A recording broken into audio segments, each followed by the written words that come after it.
risk of running dry. It means that Head Start centers, which serve 60,000 children nationwide, will be at risk of closure. Millions of federal workers, and we've listed them here every day. You're talking about air traffic controllers and TSA agents and park rangers and Border Patrol agents, law enforcement around the country. The stewards of our nuclear arsenal will miss their paychecks. Thousands of flights, by result, will be canceled or delayed, while our borders and national security will be directly jeopardized at a very dangerous moment in world history. And our country will lose tens of billions in gross domestic product. With each passing day, the pain gets more real, and the Democrats are guaranteeing when they vote to reject our clean funding resolution. We expect they will do that again today for the 15th time. They are showing no shame whatsoever in their actions. Now, just as we clearly know what is happening, which we've recounted here every morning, the American people can never forget. We also clearly know why it's happening. And I brought a few friends. We brought some colleagues here from the state of New York and New York City to share with you about some of what's going on here. Back in March, this is very clear what happened. Let me summarize very briefly as I can. Back in March, Chuck Schumer voted for the clean CR, the same measure that's on the floor now. He did the right thing, and he went on the floor of the Senate, and he gave an impassioned speech of why we could never inflict all this pain on the American people. He meant it from his heart, and he was consistent in what he had done over his 44 years in Congress, always voting to fund the government. But when he did the right thing in March, he received an onslaught of criticism from the far left base in the Democrat Party. He almost lost his job. Many of you wrote about it. He was in jeopardy of not winning his next re-election. That's how serious it was. So Chuck Schumer got a bunch of consultants and staff in a back room, and they concocted a plan, a political stunt. And they determined right then that the next time there was a funding measure, no matter how meritorious and no matter how much it would cause pain to the American people, that he would vote against it. He would show a fight to President Trump so he could save his political skin. It's exactly what happened. He did this so he could prove to his base that he's showing a fight. And as a result of this charade, he has brought the Democrats to their lowest point in decades. Literally, the Democratic Party has its lowest approval rating. Democrats in Congress have their lowest approval rating ever in the history of polling.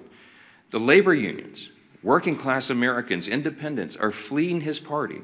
And they are coming to the party of common sense because they see us here trying to solve these problems. They see us here voting over and over and over to fund the government and give them their paychecks. And they see the Democrats dug in against it. And now Chuck Schumer is desperately trying to cling to power.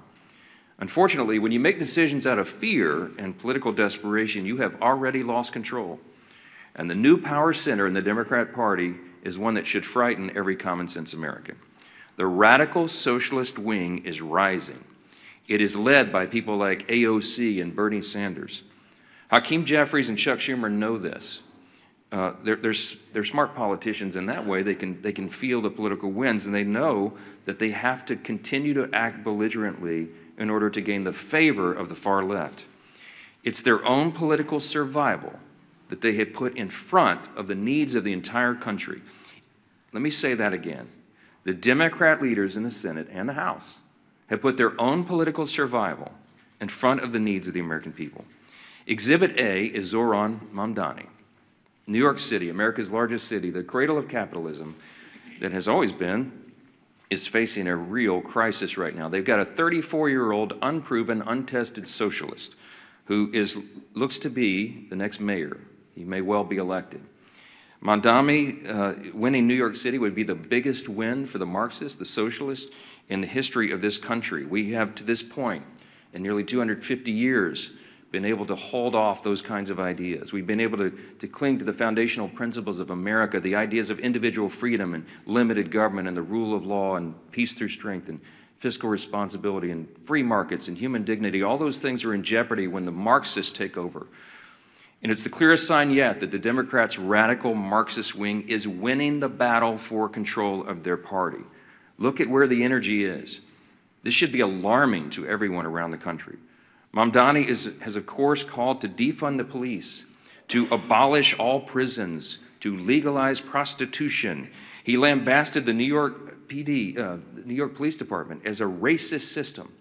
And you might have seen, if you in the media are covering this, but there was a new video uncovered from 2023, just 2 years ago, and he said, quote, "We have to be clear, when the boot of the NYPD is on your neck, it's been laced by the IDF.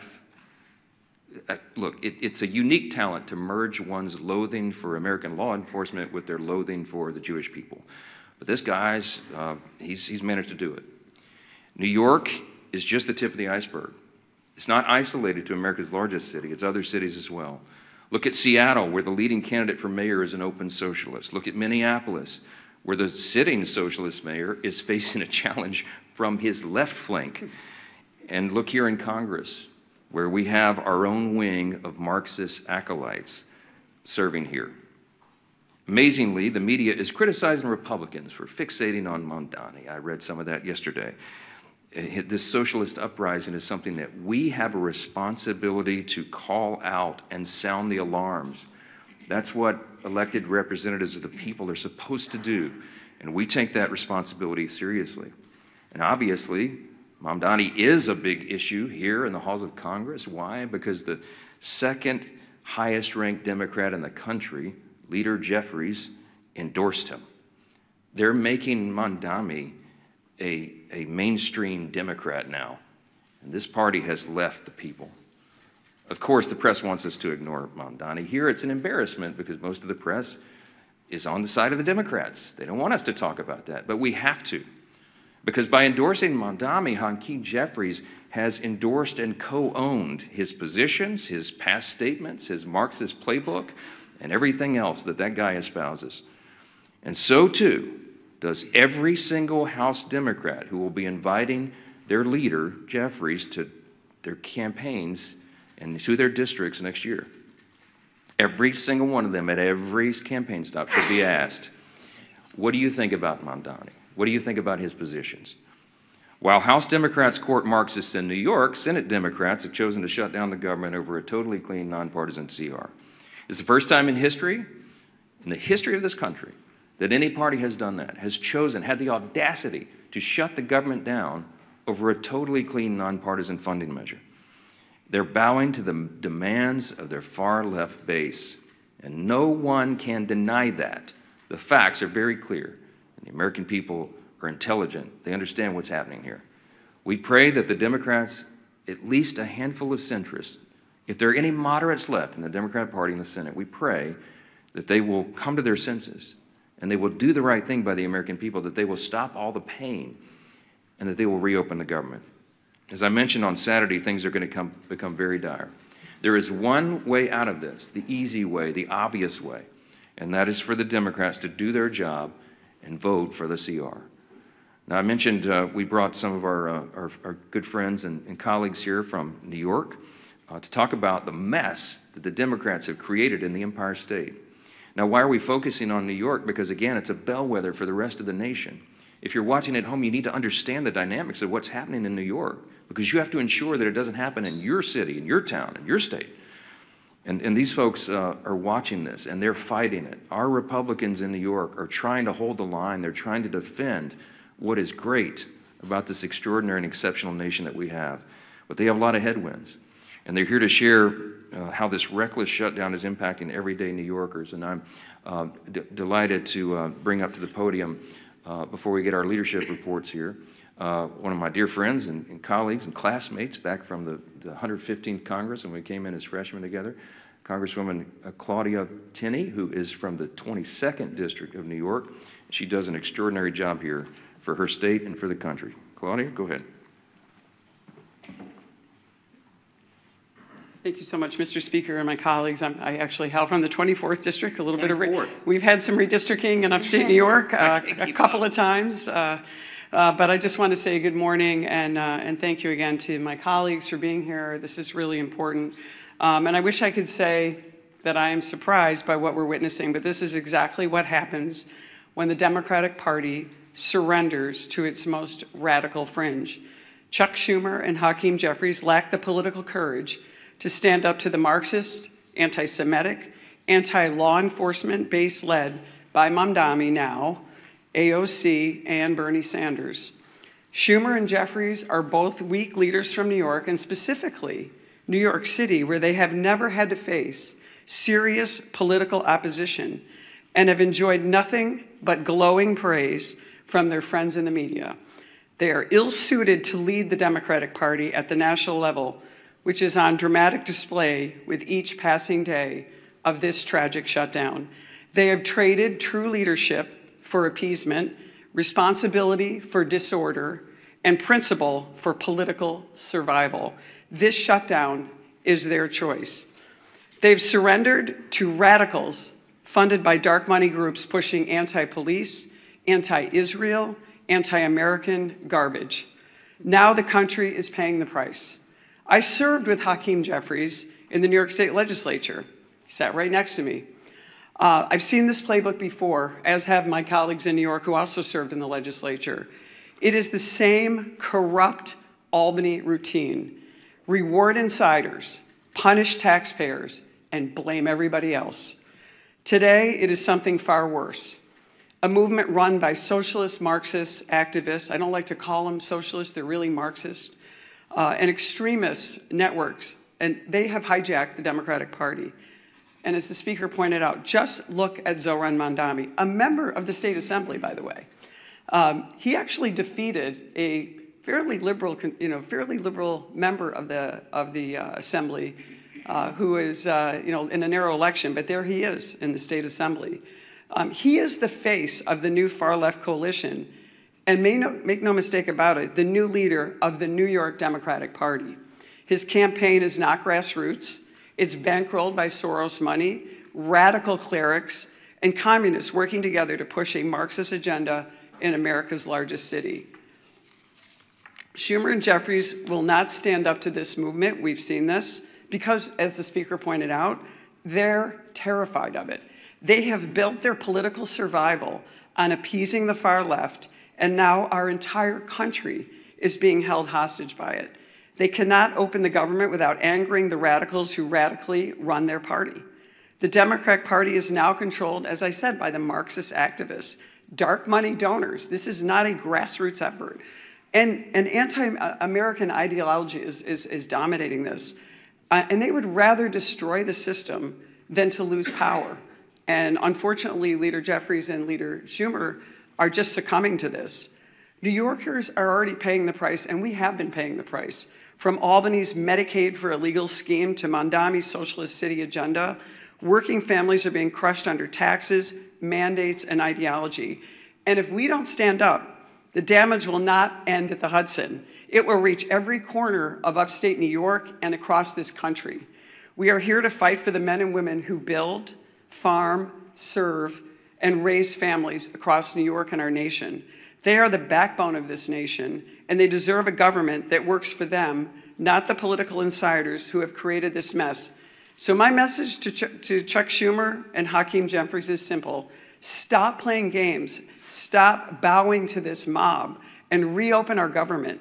Pay our troops, fund essential services, and start putting American families, and especially in my case and my colleagues here, New York families first. And my message to New Yorkers is this: stand up, speak out, reject this radicalism that has taken over not just our city, but will take over our state. And I thank you, Mr. Speaker. I appreciate the moment.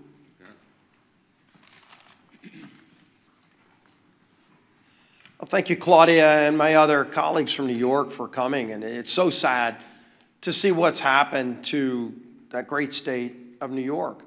But if you go back to November, when President Trump won an overwhelming victory to come back as president, defeating Kamala Harris, winning every one of the 7 swing states.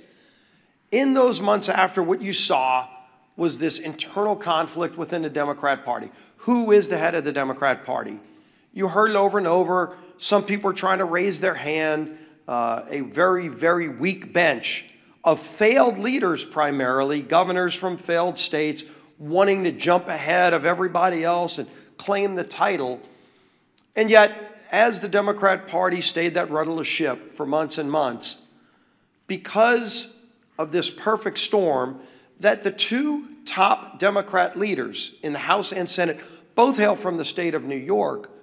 With the emergence now of Zoran Mandami, you have seen Zoran Mandami quickly become the new head of the Democrat Party nationally, because Chuck Schumer, who is the head Democrat in the Senate, and Hakeem Jeffries, who's the head Democrat in the House, both hailing from New York, are scared to death of that far-left extremist, radical, socialist, Marxist movement in their own party, starting in New York. And because Mandami has taken off there, it is affecting real people everywhere in America. Devastating consequences. We've talked about it over and over. You know, the last few weeks, we talked about the pain, the suffering that Democrats were causing to especially federal workers, our troops, air traffic controllers, every other federal worker who wasn't getting paid. Some, President Trump found ways to get paid. Others, there weren't ways to do the same thing, but the president worked overtime. Look at what the president did working overtime, at least doing his job, in China this morning. A historic trade deal with China announced, where they resolved some issues on tariffs. Our soybean farmers are going to be able to sell more of their products into China. Critical minerals that we'll be able to get. All of those things President Trump continues to do while Democrats want to try to spew chaos around the country. But the harm to families, as we've been talking about, while real, is unfortunately going to get worse. And we've been telegraphing this for weeks, pleading with our Democrat colleagues in the Senate. Just five Democrats need to get the courage to end the shutdown. And only they can do it. They know that. And what are those consequences? We've been talking for weeks. Coming this weekend, Saturday, 42 million SNAP beneficiaries will lose those benefits. Those cards are going to go to zero. When they go to the grocery store to try to put food on the table, there will be no money in those accounts. And what is Chuck Schumer going to tell those families? It's no longer hypothetical. It's no longer theoretical. It's real suffering and pain, and they know that. We've given you the quotes over and over these last few weeks. They admit they are causing suffering. They're using the American people for leverage, and they just don't care. But I think they're going to start hearing more and more from people. There's some people we've been hearing from. The National Veteran Advocate, his retired U.S. Army Sergeant Eric Donahoe, said this, quote, "The decision to vote against advancing the CR is now causing financial harm to families who serve this country."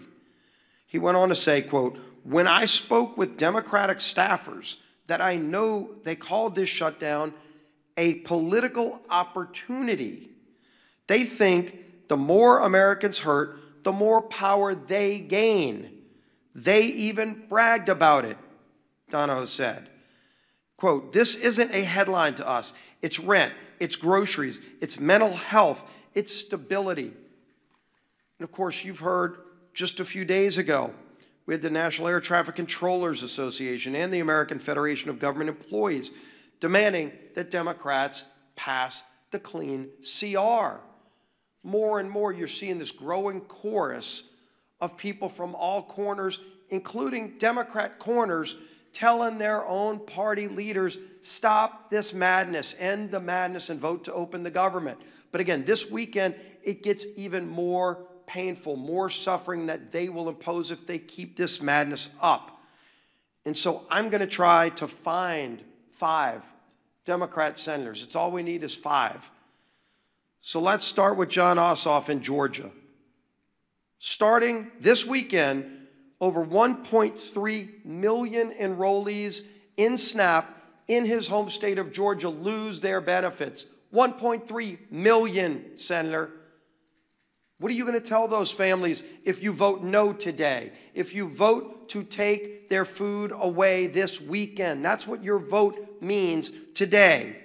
109,000 federal workers in his state of Georgia. Of course, the largest airport in America is in his home state of Georgia, and they're already experiencing flight delays in Atlanta. 231,000 women, infant, and children will lose their benefits in Senator Ossoff's home state of Georgia if he votes no today. Think about them when you're casting that vote. Senator Warner in Virginia, 825,000 SNAP enrollees in his home state of Virginia, 189,000 federal workers. Don't come up here and give some speech lamenting about the hardships those people are facing when you're the one voting to impose those hardships. You can stop that today by voting yes. 107,000 women, infant, and children will lose their benefits in Virginia if Senator Warner votes no. Tina Smith in Minnesota, 452,000 enrollees in the SNAP program, 33,000 federal workers, and 101,000 women, infant, and children in Minnesota will lose their benefits if Tina Smith votes no today. Gary Peters in Michigan, over 1.4 million enrollees in SNAP. No food stamp benefits this weekend to 1.4 million Michiganders. 56,000 federal workers, 189,000 women, infant, and children will go without food this weekend in Michigan if Senator Peters votes no. Senator Sheehan in New Hampshire, 76,000 enrollees in SNAP, 9,000 federal workers, and 12,000 women, infant, and children will go hungry in New Hampshire if Senator Sheehan votes no. I could go on with more and more of these. All we need is 5. That's 5 right there. If they get to courage, they don't have to impose that pain on families. But the only way this suffering is prevented is if they come to their senses and vote yes. We all know the math. We all know what's needed. But it's not just math. It's millions and millions of families across this country that will truly suffer and go without food if they vote no today. It's a straightforward vote. We've all voted yes and passed it through the House over a month ago. End the madness and pass this bill. Our whip, Tom Emmer.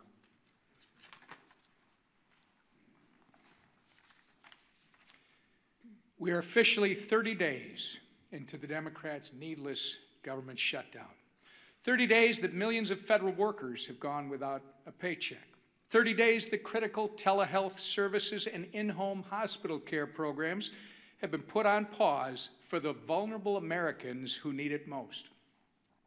30 days that our national security has been put at risk due to staffing shortages. Not to mention the SNAP benefits that you've heard our leader go through in detail that will be cut off for more than 40 million low-income Americans if the Democrats fail to reopen the government before Saturday. It's been 30 days of pure obstruction from Democrat lawmakers who care more about appeasing the radical Mamdani and Omar Fata wing of their party than reopening the government for the people they were elected to serve. Americans are hurting. Families are turning to food banks. Major airports are issuing ground stops. But the Democrats don't care. In fact, they've orchestrated this chaos by refusing to support our nonpartisan government funding bill 14 times now. And for what? So that they can kowtow to the people like Kami. And I will just say to my great friend and colleague, Claudia Tenney, socialists are now the moderates in my grandfather's Democrat Party. These are communists and Marxists. They are kowtowing to the people like Kami Mamdani ahead of the election. People are struggling in the meantime to put food on the table, and the Democrats are too busy playing politics to do anything about it. It's disgusting, and it needs to end. I say it every day when we do this. Remember, all we need is 5 Senate Democrats to come to their senses, break ranks with Chuck Schumer, support our clean CR, and reopen the government. It's past time for Democrats in Congress to get serious and do their jobs for the people they were elected to serve, not for the communist mayoral candidate in New York City, our conference chair. Thank you. Kami Mamdani, that might stick. That might stick. Well, good. Yeah, the truth hurts, right? Works. All right. Well, this Saturday, SNAP benefits run out for 42 million Americans. 42 million Americans, the SNAP benefits will run out. Let me say it one more time and let it sink in. 42 million families, including thousands in my home state of Michigan, could lose the ability to put food on the table for their families. Why? Because Democrats choose to use their pain and their hunger as leverage. Leverage for more wasteful spending, leverage to satisfy their radical base. And what are Republicans doing? Republicans did their job and are going to continue to do our job. We voted for a clean, responsible bill to keep the government open and fully fund SNAP. So let me be very clear. Republicans voted to continue funding for SNAP and continue to have families have the ability to feed their families. Democrats voted to take food off the table and voted to discontinue SNAP benefits. It is that simple. Democrats voted to shut it down, and they voted to deny food assistance to 42 million Americans.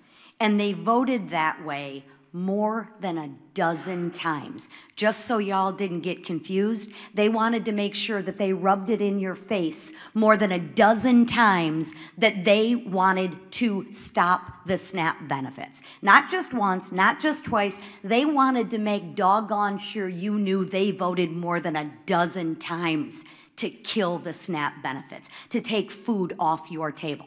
Just so you're clear.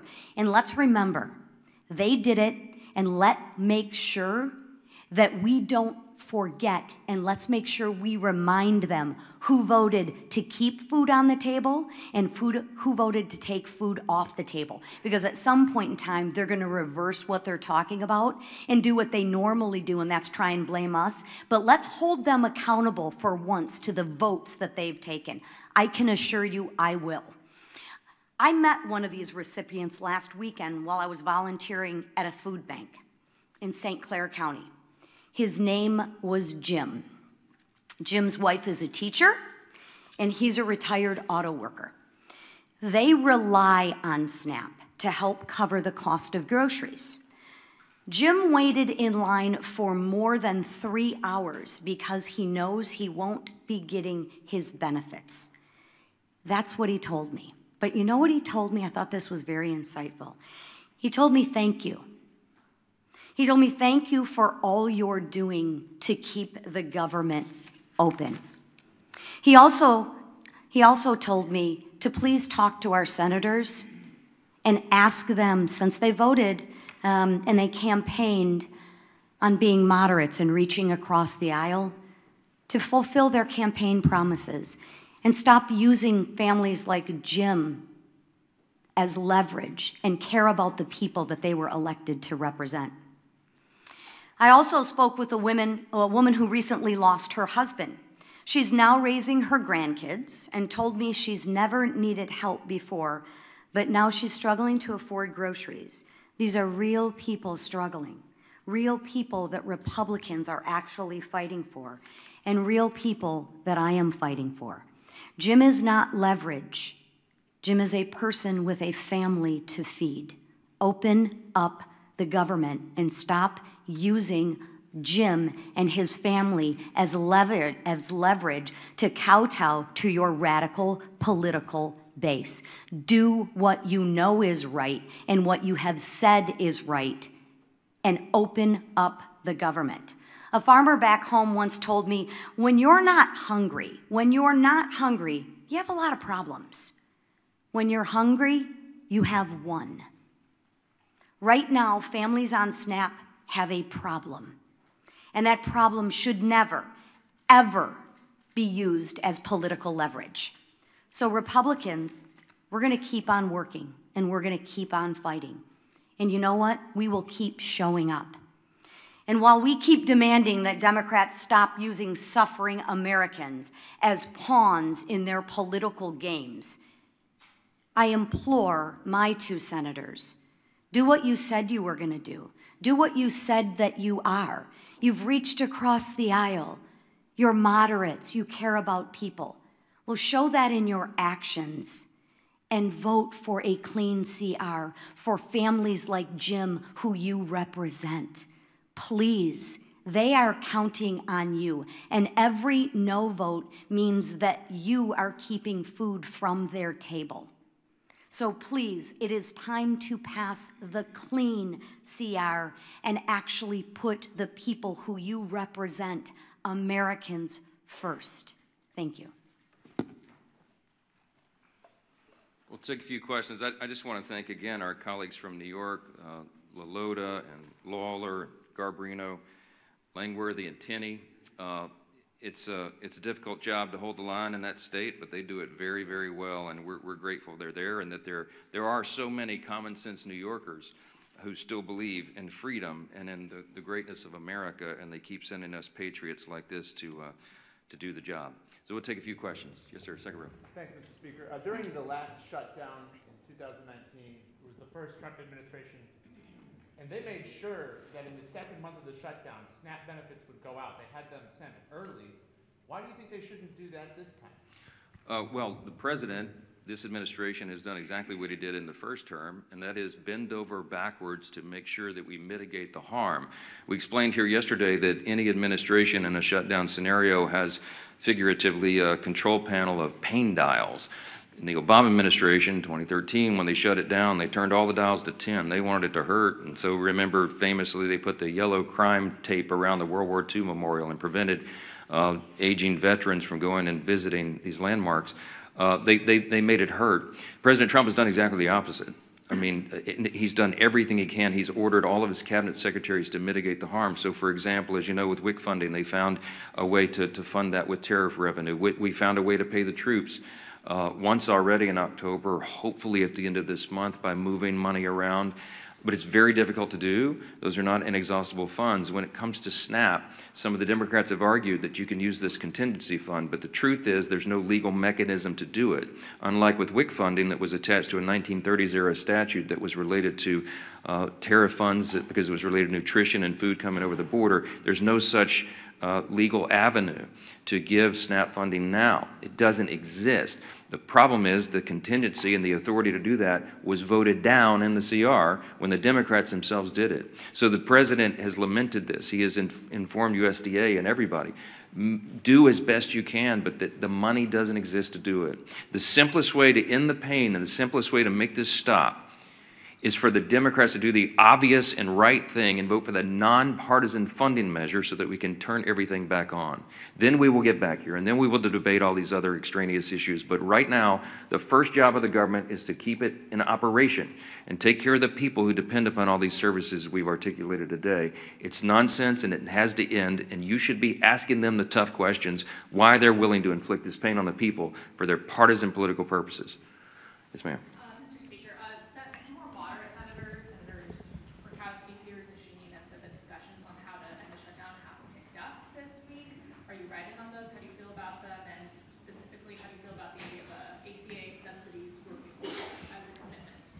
ACA subsidy working group?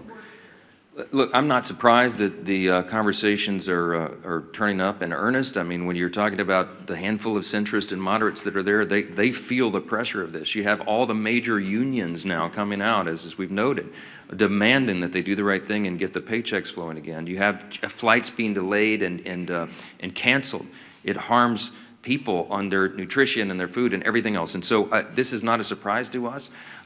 We welcome them doing the right thing, but again, we don't have anything to negotiate because we didn't put any partisan Republican priorities on the CR at all. I don't have anything I can pull off of it to make it more palatable for them. So our urge and our plea to them is just do the darn right thing and open the government.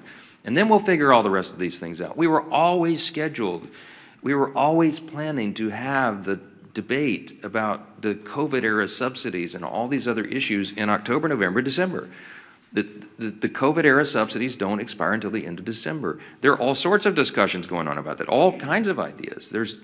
I could give you dozens of them that have been collected just in the House Republican Conference. There needs to be massive reform. There need to be income caps. There needs to be the elimination of fraud, waste, and abuse in that program, which we think is rife in it, and many other things. So there's informal working groups going on as we speak. There's discussions being had amongst all the members. But we've got to get the lights turned back on here and get the services provided to the people so that we can come here and do the rest of the legislative job. Yes, ma'am. Would you be willing to fund part of the government for the full year, as some of the senators are discussing, without a CR to open? These rifle shot bills that you keep hearing about deviates from the goal. We have one singular purpose, and that is to reopen and fund the entire government. The Democrats do not get to shut down the government and then make the decision on who's more important than the other and which little thing they want to fund to relieve their own political pain. We have one purpose, and that is turn this thing back on. And all those other efforts are deviations, and it's political games. They're trying to cover their own tails now because they know they have inflicted this pain.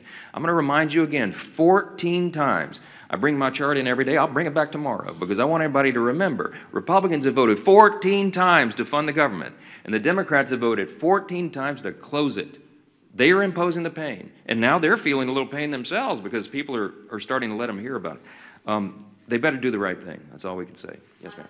Mr. Speaker, you mentioned today that the Senate's going to vote for the 15th time, and the Democrats are supposed to. The Senate's actually not voting today on the CR to fund the government. Do you agree with Leader Thun's decision to let Democrats sit with this over the weekend? They're not voting today on the CR, so SNAP benefits are going to lapse. They're not taking that vote today. Well, Leader Thun was pretty upset yesterday.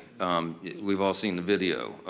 Mad John on the floor, and it's appropriate. When we come in here and do these briefings, I can empathize with them because we're happy warriors. I like to come in and have a good time in press conferences and tell you good news and all of that. But this feels very much like in my state, Louisiana is a hurricane state. It's like giving a briefing during a hurricane, a Cat 5 hurricane. Right before it hits shores. We put the sandbags around our homes and we board up the windows and we do everything we can to prepare, but we know the real pain is about to hit. And we feel helpless in doing anything about it. And that's the same emotion and that we feel here at the podium and when we're on the floor. And Leader Thun let them have it yesterday because they were trying to play games, and we're just fed up with it. He's a very even-tempered, calm guy. I mean, I try to maintain the same demeanor, but it's infuriating to us. I'm not going to second guess his decisions on when they schedule the votes each time, but he's probably about had it with their nonsense. And when they tell him and they thumb their nose at him and give him, and say other things that they like to drop the F-bomb now for fun, for emphasis apparently. When they tell him those things, he probably recognizes it's a futile effort. He realizes they're dug in, that they don't care. They're more afraid of the Marxist, socialist, far left in the party than they are the harm that they're going to cause in the American people. That's a fact, and you need to make them try to refute that because they can't. I'm grateful again for our New York colleagues for holding their ground and standing guard as they do and for being here. Thank you all so much.